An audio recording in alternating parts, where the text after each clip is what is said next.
ঠিক আছে, DFL formula হচ্ছে কি, EBIT divided by EBIT minus interest minus prefer dividend divided by 1 - t, 3.75 2 lakh আছে। ডিভাইডেড বাই 2 লাখ মাইনাস 80,000, জি স্যার, ও স্যার ওইটাই আসে 3.75। থ্রি জি point sir, three seven point five three seven point seven five না, কারো জি একজনের স্যার। 1 পয়েন্ট সামথিং আসছিল তো, এই না জন্য স্যার, এটাই আসে। এটা জি স্যার। কনফার্ম করলাম। ওকে, তাহলে এটা কোনটা হলো আমাদের রিকোয়ারমেন্ট? ডি, ঠিক না?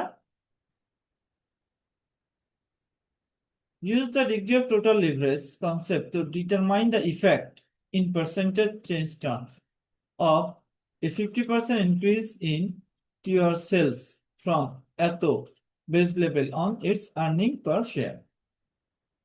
কি বলছে বলো তো?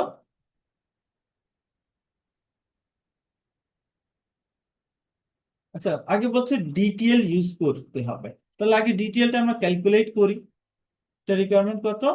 ই, ঠিক আছে, ই ডিটিএল, ডিটিএল ফর্মুলা কি বলো তো? D, degree of operating leverage into degree of financial leverage. তো ডিএল কত, কত হয়েছিল? 2.25।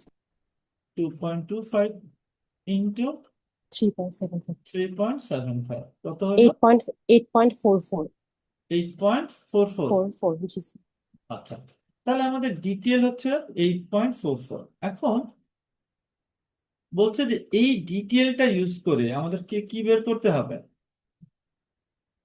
বলছে যে এই ডিটেলটা ইউজ করে তোমরা বের করো যে আমাদের ইবিআই সেলস যদি 50% বাড়ে, এই লেভেল থেকে সেলস যদি কত বাড়ে, এই 50% ইনক্রিজ ইন সেলস, সেলস যদি 50% ইনক্রিজ করে, তাহলে ইপিএস আর্নিং পার শেয়ার কত পার্সেন্ট বাড়বে?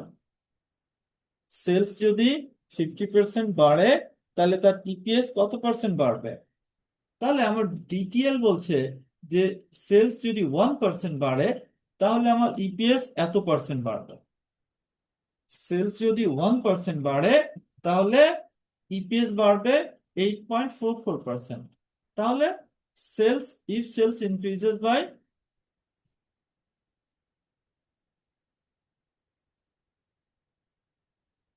কত পার্সেন্ট?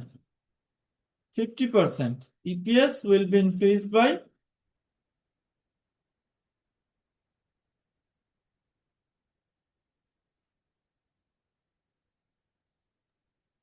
increased by কত percent?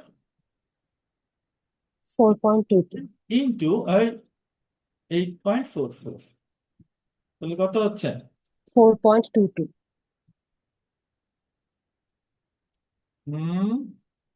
50 into 8.44, 0.22। 422, 422%, 422%, EPS will be increased by 422%. EPS will be increased by 422%. 4.22 তো হচ্ছে নিউমেরিক্যাল, এখানে পার্সেন্ট যেহেতু আমরা 50% রাখছি, এটাকে আমরা পার্সেন্টেজ নিব কত? এটা হচ্ছে 4.22%। ইপিএস বাড়বে কত? 50%, কিন্তু আমার, সরি, সেলস বাড়বে 50%, কিন্তু ইপিএস বাড়বে কত? 422%, 422%। ঠিক আছে, এতটুকু বোঝা গেছে? জি স্যার। জি স্যার। ক্লিয়ার তো না? জি স্যার। জি স্যার। ওকে, তাহলে আমরা একটু দেখি বই থেকে আরো কোনো ম্যাথ আছে নাকি, নেই।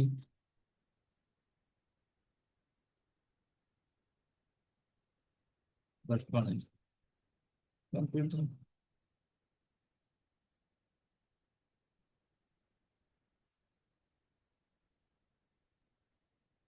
সেটা আমরা করাবো হোমওয়ার্ক পেলে। তোমাদের হোমওয়ার্ক লিখে রাখো, এসটি 13(3), এটা একটা।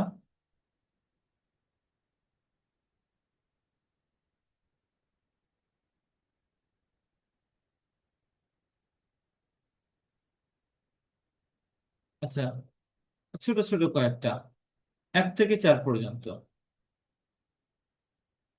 1 2 3 4, 1 2 3 4, এগুলো তোমাদের হোমওয়ার্ক। ঠিক আছে? জি ওকে স্যার। স্যার। ওকে। আর এখান থেকে একটা বড় ম্যাথ আছে যেটা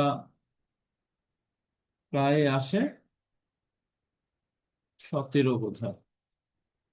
তোমরা আগের কোশ্চেন যদি দেখো তাহলে দেখবা এই ম্যাথটা অনেকবার আসছে।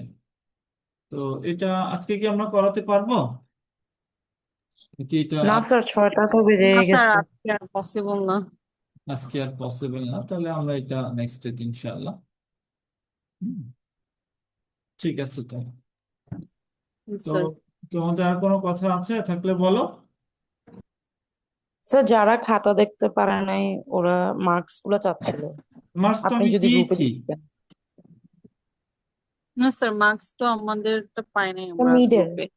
ও আচ্ছা আচ্ছা আচ্ছা, মার্কস তো দেই নাই না এমনি। আচ্ছা ঠিক আছে, সিটিটাও তো পাওয়া হয়নি। সরি, স্মৃতিটা তো আমি দিয়ে দিব, এটাও দিয়ে দেবো ইনশাআল্লাহ। ঠিক আছে। স্যার হ্যাঁ বলেন। স্যার ওই প্রেজেন্টেশনে যে টপিকগুলো দিয়েছেন ওখানে আমার রোল নাম্বার নাই। তো আমি নিজের মিসিং আইডি থেকে কি একটা টপিক করব?